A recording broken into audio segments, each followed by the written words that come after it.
Olha aqui no verso 20, que interessante, né? Jesus Cristo rogando, ele, o Filho de Deus, né? Nós sabemos, né? Porque nós temos a referência exata, né? Ele se esvaziou de si mesmo, né? Então, ele não andava pelo seu próprio espírito, ele andava pelo espírito de seu Pai, né? E tudo aquilo que ele fazia exatamente conforme aquilo que ele se nominava, Filho do Homem. Ele se intitulava como Filho do Homem, ele não era filho de Deus mais. Ele se verbalizava como tal, e como tal ele andava. Então, era necessário que ele verbalizasse. Eu gosto muito dessa passagem de Ezequiel, do Vale de Ossos, né? Então, Ezequiel 37. Se vocês quiserem seguir aí, eu acho que é importante. Para a gente pegar a fórmula, tá? Existe um conceito aqui muito forte. Eu vou ler tudo primeiro aqui. Ezequiel 37. Veio sobre mim a mão do Senhor.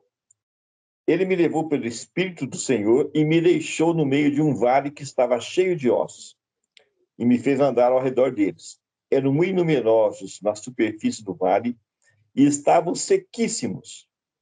Então me perguntou, filho do homem, olha bem, mesmo título que Cristo se dava. Acaso poderão reviver esses ossos?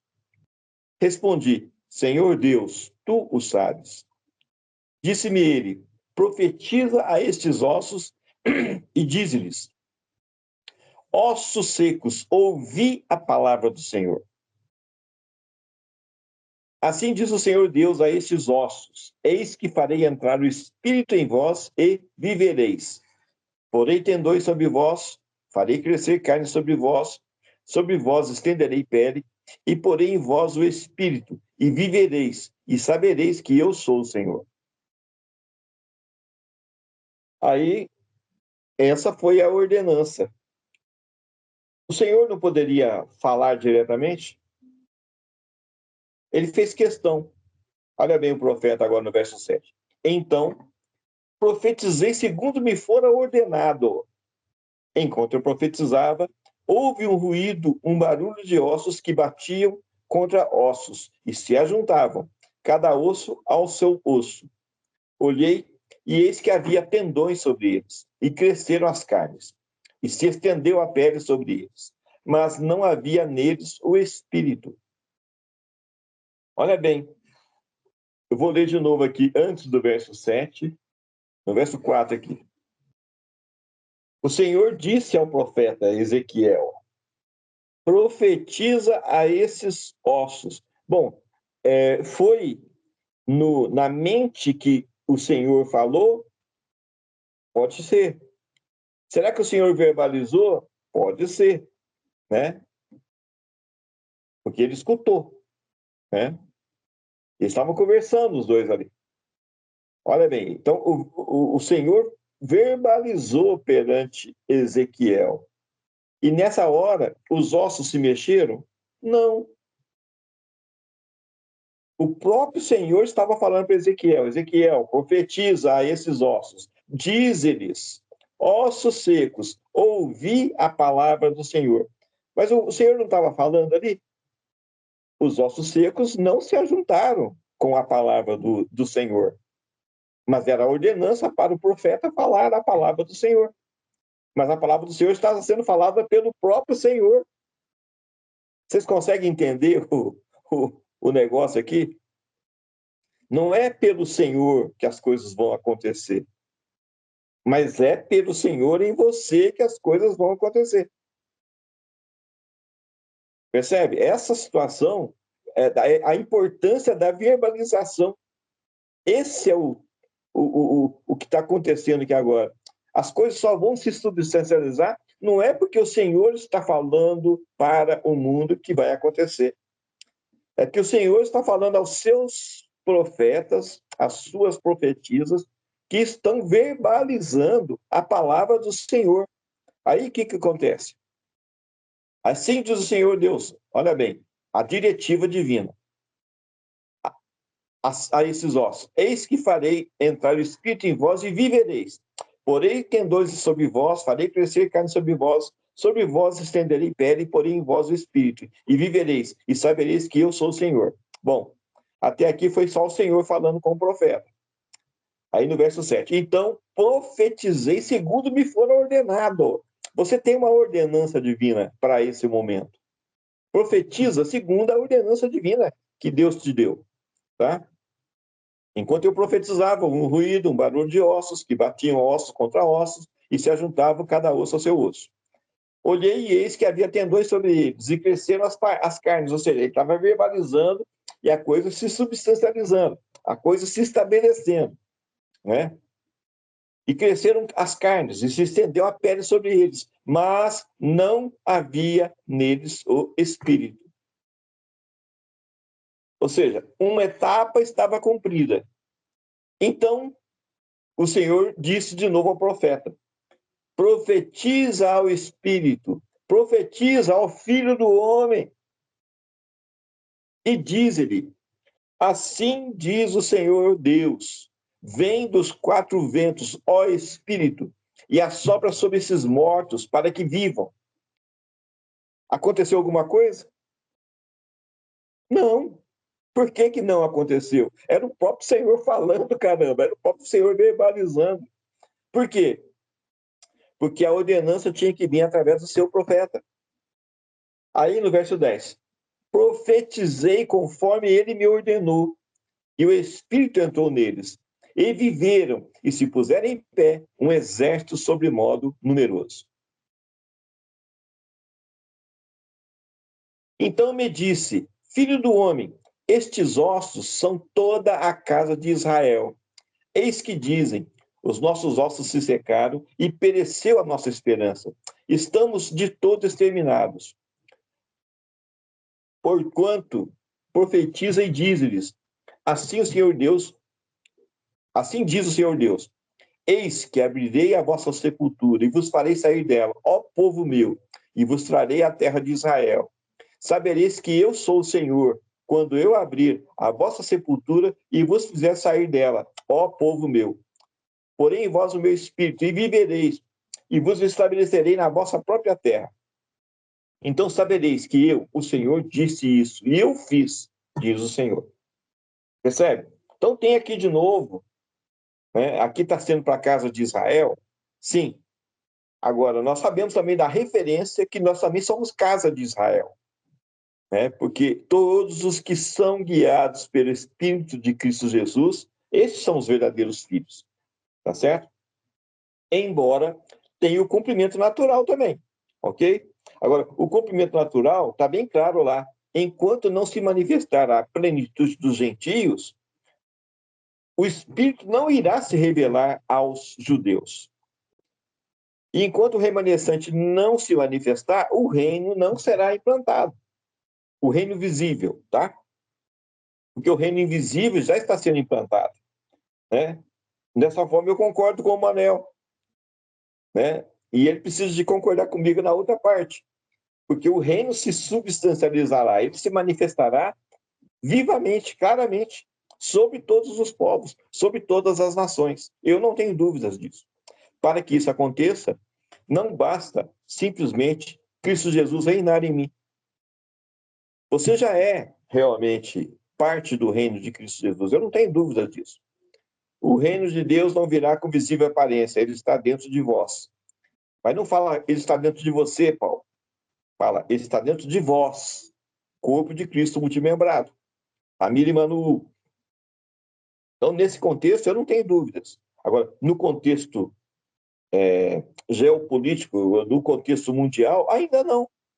Então, nós temos que ter essa referência clara. E outra coisa, tem uma ordenança para você. Eu estou aqui clarificando para você a tua ordenança. Filho do homem, filha do homem, profetiza sobre o mundo, sobre esse vale de ossos secos. Profetiza, porque a palavra de Cristo Jesus te ordena para isso. Verbalize, ponha para fora.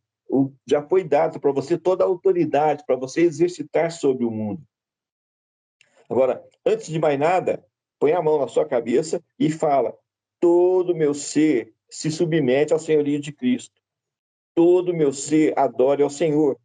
Entendeu? Verbalize isso também. Não fica parado, não. Verbalize isso para você. Se quiser fazer agora, faça. Se não quiser também, faça depois. Mas eu estou falando comigo aqui agora. Todo o meu ser se submete à autoridade de Cristo. Tá? Existe em mim, claramente, a manifestação do Espírito de Cristo Jesus.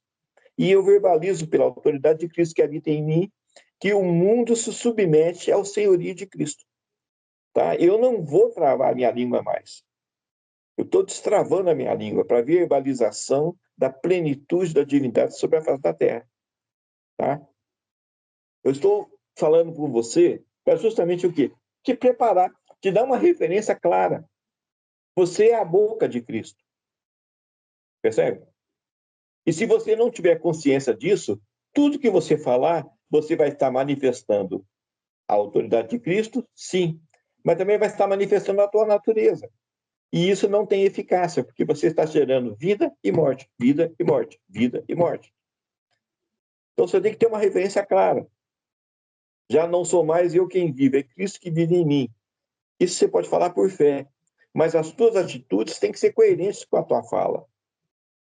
Os teus frutos têm que ser coerentes com a tua fala. E eu não sou o juiz de vocês. Só estou falando para vocês o seguinte: enquanto houver saindo de mim fontes de água doce e fontes de águas amargas, eu vou estar gerando vida e vou estar gerando morte também. Porque é o Ronaldo falando de si mesmo. Aí é morte. Agora, se o Ronaldo conseguir travar, né, tudo que é do Ronaldo e falar do Espírito de Cristo Jesus, que já habita no Ronaldo, ninguém me segura. Percebe? Isso vai trazer vida para dentro de vocês. Isso vai gerar vida em vocês. Agora, imagine quando todos nós estivermos executando com essa referência clara de separar o vil do precioso, entendeu? Focalizar no precioso e externar somente o precioso. Mas nenhuma atitude vil sair de mim, ou sair de cada um de vocês. E nessa concordância, nesse espírito de unidade, nessa verbalização da palavra de Cristo Jesus, nada nos será impossível. Eu não tenho dúvidas, percebe? Eu escutei hoje o Pedro falar uma noite abençoada, uma reunião abençoada para nós. Pedro, você está gerando, percebe? É tão bom escutar a voz de um irmão falando exatamente isso, da bênção que está para acontecer. Agora, cara, fale você também, verbalize você também, contextualize o teu momento e mais ainda, crie nos seus irmãos a declaração que o Espírito tem falado no teu coração. Será que é só no Paulo de Varginha que o Espírito está guiando? Será que é só na Rejane de Garanhuns que o Espírito está falando? É claro que não. O Espírito está levando todos nós a falar. Maravilhosos momentos nós passamos aí.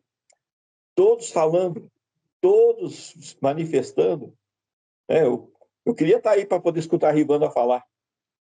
Né?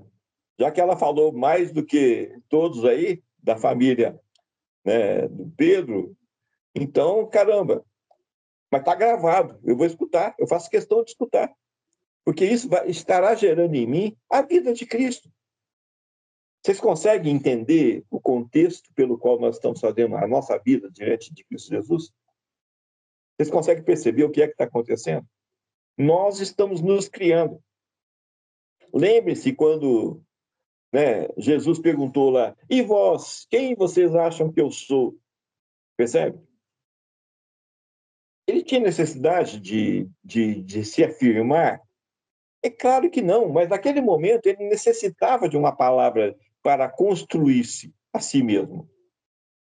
E quando Pedro falou, verbalizou pelo Espírito do Deus que habitava nele, que não era o Espírito de Cristo ainda, né? Que tu és o Cristo, o Filho do Deus vivo, ele estava gerando o Cristo, o Filho do Deus vivo, que Jesus Cristo ainda não era o Cristo, o Filho do Deus vivo. Ele necessitava que aquele profeta chamado Pedro profetizasse a seu respeito, para que aquilo fosse substancializado nele. Naquele momento, né, o que Jesus falou? O que Jesus Cristo falou? Bem-aventurado és tu, Simão Barjonas, porque não foi nem carne nem sangue quem tu revelou, mas o Espírito do meu Pai que habita em você. Olha bem, ele se regozijou, porque naquele momento ele se sentiu em sua plenitude. Ele recebeu naquele momento, porque aquilo que ele falou que era revelação, naquele momento ele já sabia quem ele era, ele recebeu o impacto da declaração geradora dentro de si mesmo, trazendo para ele a verdadeira natureza dele. O Cristo, o Filho do Deus vivo. Vocês conseguem enxergar o que eu estou falando aqui? Vocês conseguem dimensionar? É uma outra perspectiva de tudo aquilo que vocês já escutaram, que para mim impacta quando eu falo dessa forma. Em mim, eu estou recebendo um impacto aqui. Porque é uma verbalização. Entendeu? E nós estamos nos construindo também. Então, é uma verbalização. E nós estamos recebendo o impacto da nossa palavra declarada a nosso respeito por intermédio do Espírito de Cristo Jesus, agora que habita em nós. Percebe? Não tem mais nada diluído. Está se intensificando a palavra de Cristo, construindo-nos em Cristo Jesus a sua semelhança. Nada nos será impossível. Eu estou verbalizando isso. Receba o impacto disso. Nada nos será impossível. É muito doido o que nós estamos falando aqui. Eu creio dessa forma. Amém, amém. Eu creio assim também. Então verbaliza, Paulo. Nada nos é impossível. Amém. Amém.